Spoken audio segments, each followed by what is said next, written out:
राज्यात झालेल्या अतिवृष्टीमुळे शेतकऱ्यांना नुकसान भरपाई पॅकेज दिवाळीपूर्वी देण्याचं शासनानं आश्वासन दिलं होतं।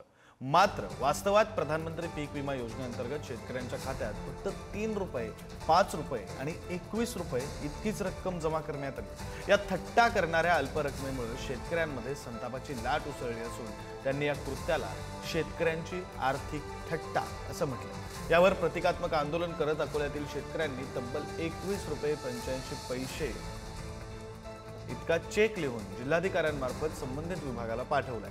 शेतकऱ्यांचा सवाल आहे की अशा रकमेने नुकसान भरपाईचा कोणता दिलासा मिळणार आहे? शासनानं तात्काळ न्याय भरपाई जाहीर करण्याची मागणी शेतकऱ्यांकडून। फसल विमा योजनेचे 21 रुपये 85 पैसे जमा झालेले आहेत माझ्या अकाउंटला। आता तुम्ही 21 रुपयात 1 किलो साखर सुद्धा येत नाही, तर आता हे आमचे एकदम असं शेतकऱ्याची थट्टा करणं चालू शेतकऱ्यांना अशी मजा घेऊन राहिली शेतकऱ्याची।